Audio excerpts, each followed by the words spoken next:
நம்ம பாரம்பரியத்துல இதை கேட்கிறவங்களுக்கு புரிஞ்சிடும். பாரம்பரியத்துல சில விஷயம் வச்சிருந்தாங்க.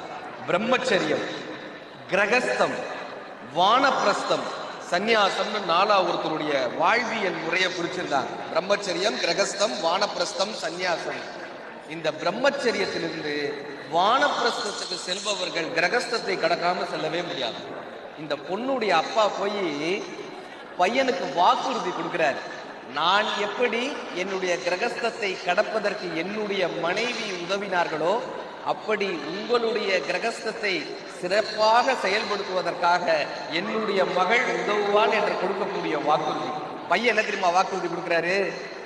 இந்த அக்னியில் ஆரம்பிக்கிற பயணம், இந்த திருமணத்தில் அக்னி எரியுமா, இந்த அக்னியில் ஆரம்பிக்கக்கூடிய என்னுடைய பயணம் என் உடம்பிலிருந்து அக்னி வெளியேறி என் உடல் அக்னியோடு இணையும் வரை இந்த பெண்ணோடு என் வாழ்க்கை பயணம் தொடரும் என்று ஒரு மணமகன் கொடுக்கக்கூடிய வாக்குறுதி இந்த திருமணம். நான் புரிந்து கைதட்டின எங்க ஐயா ஒருத்தர் நன்றி. ஐயா நீங்க என்ன தெரியுமா பண்றீங்க, அடுத்த நிகழ்ச்சியிலேருந்து என் கூட வந்துருங்க, ஏன்னா உங்களுக்கு நான் பேமெண்ட் போட்டு தனியா கொடுத்துருவேன்.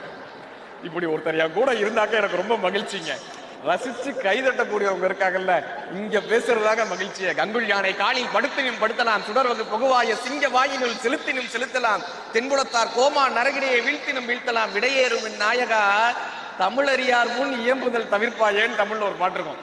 நம்ம பாட்டு தமிழ்ல பேசிட்டு இருப்போம் ஒரு விஷயத்துல, அங்க ஒரு மன்றம் நடந்துட்டு இருந்துச்சுன்னா கஷ்டமா இருக்கும். இப்படி மனிதர்கள் சிரிச்சாங்கன்னா எனக்கு சந்தோஷம். சன் டிவில சார் கிரீன்மேட் ஸ்டுடியோன்னு ஒன்று வச்சிருப்பாங்க. நாங்கள் இப்படி இந்த நாள் நிகழ்ச்சியெல்லாம் பேசும்போது கிரீன்மேட் ஸ்டுடியோன்னு ஒன்று இருக்கும். பின்னாடி ஒரு பச்சை கலர்ல ஒரு ஸ்கிரீன் வச்சிருப்பாங்க.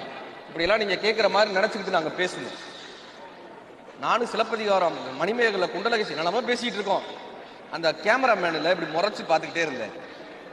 நான் அவர்கிட்ட போய் சொன்னேன், எப்பா நீ சிரிச்சேனா தான் அது நல்ல ஜோக்கு, இப்படி முறைச்சு பார்த்தேன்னா நான் என்ன பேசுறதுன்னு.